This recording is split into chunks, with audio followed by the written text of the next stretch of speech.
Avatar. Isang Pinoy? Usap-usapan ngayon ang tagumpay ng Netflix live-action Avatar, The Last Airbender. Isa sa pinakapinag-usapan ay ang bidang aktor na gumanap bilang Aang. Pinoy daw.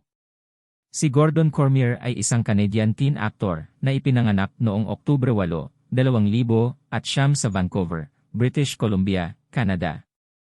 Ang kanyang ina ay may lahing Filipino mula sa Santa Rosa, Laguna sa Pilipinas. Siya ay lumaki sa Vancouver, British Columbia, at nagkaroon ng interes sa pag-arte.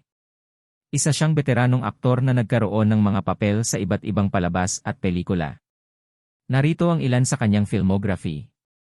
The Stand, 2020, ginampanan niya ang karakter ni Joe, isang batang lalaki na naging alaga ni Nadine Cross. Avatar, The Last Airbender, 2024, siya ang gumanap bilang Aang, ang pangunahing tauhan sa Netflix live-action remake ng sikat na animated series na Avatar, The Last Airbender. Ang Avatar, The Last Airbender, ay isang live-action reimagining ng minamahal na animated series mula sa Nickelodeon. Ito ay inilabas ng Netflix at sumusunod sa kwento ni Aang, isang batang avatar na may kakayahang pamahalaan ang apat na elemento: hangin, tubig, apoy, at lupa. Narito ang ilang mahahalagang bahagi ng kwento.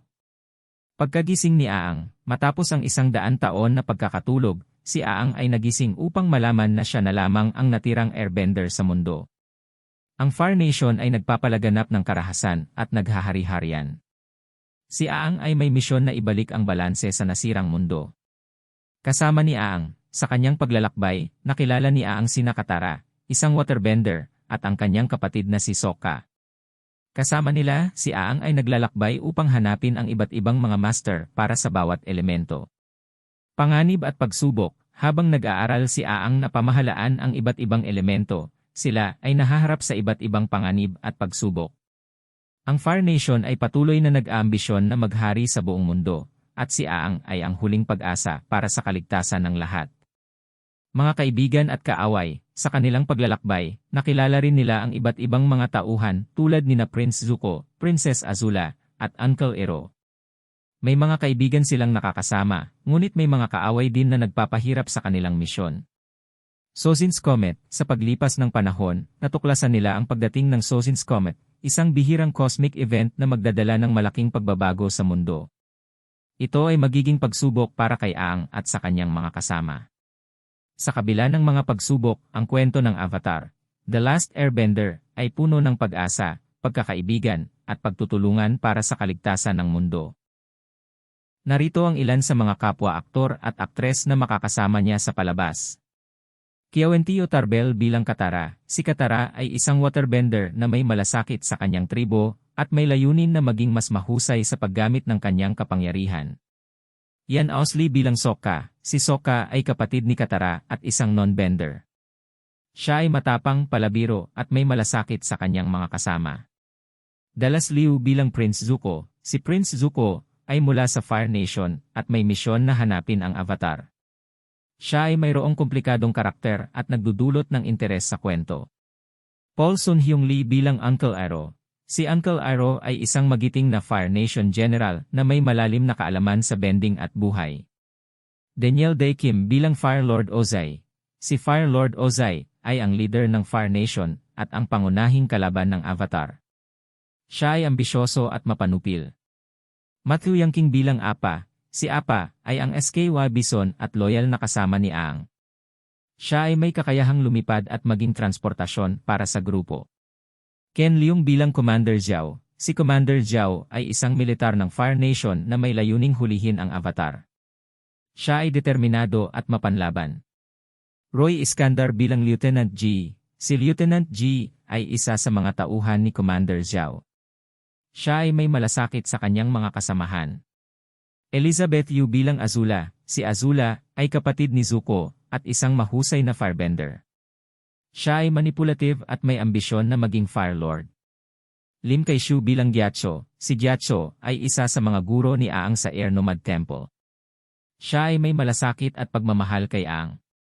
At Karsh Ambudkar bilang King Bumi. Si King Bumi ay hari ng Earth Kingdom City of Omashu. Siya ay may kakaibang personalidad at mahilig sa kakaibang laban. Amber Midthunder bilang Princess Yu.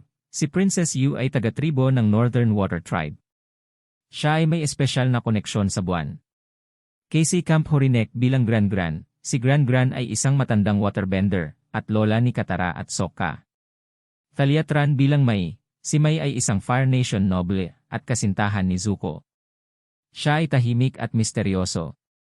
Momona Tamada bilang Tiwai. Si Tiwai ay isang Fire Nation acrobat na may kakaibang kakayahan sa pagsira ng bending. Ryan Ma bilang Lieutenant Dang. Si Lieutenant Dang ay isa sa mga tauhan ni Commander Zhao. Mido Kingfisher bilang Young Katara. Si Young Katara ay bata pa. Bilang Canadian teen actor, si Gordon Cormier ay naglaan ng seryosong paghahanda para sa kanyang papel bilang Aang sa sikat na Netflix series na Avatar: The Last Airbender. Narito ang ilan sa mga hakbang na ginawa niya. 1. Pananood ng animated series. Ayon kay Cormier, inuulit-ulit niya ang animated series na Avatar: The Last Airbender upang masuri ang karakter ni Aang. Sa katunayan, 35 beses niyang napanood ang serye bilang bahagi ng kanyang paghahanda para sa pagganap. 2. Pag-aaral ng personalidad ni Aang. Madali para kay Cormier na maipakita ang masayang at batawagang personalidad ni Aang, sapagkat mayroon siyang mga katangian na katulad nito. Gayunpaman, kinilala niya na may pagka-challenge sa pagganap ng mga emosyonal na bahagi ng karakter. 3. Bootcamp training. Hindi lamang si Cormier ang naghanda, kundi pati na rin ang iba pang miyembro ng cast. Sila ay sumailalim sa bootcamp training sa loob ng 6 na linggo para sa martial arts at bending. Ang Avatar: The Last Airbender ay tungkol kay Avatar Aang, ang huling air nomad, at ang susunod na Avatar. Kasama ang kanyang mga kaibigan na sina Katara at Sokka, sila ay nagtutulungan upang ibalik ang balanse at pagkakasundo sa 4 na bansa ng mundo. Sa kabila ng mahabang proseso, nagtagumpay si Gordon na makuha ang papel bilang Aang at ngayon ay nagbibigay buhay sa karakter sa Avatar: The Last Airbender. Ang Avatar: The Last Airbender ay magkakaroon ng Season 2 at Season 3 sa Netflix. Ito ay magtatapos sa epikong kwento ng serye. Simula noong ito ay inilabas 2 linggo na ang nakalilipas, ito ay naging isa English language TV show at umabot sa 41.1 milyong views sa unang 11 araw. Bukod dito, ito ay naging isa sa 76 bansa at nasa top 10 sa 72 iba pang bansa. Abangan natin ang mga susunod na kaganapan para sa Aang at kanyang mga kaibigan.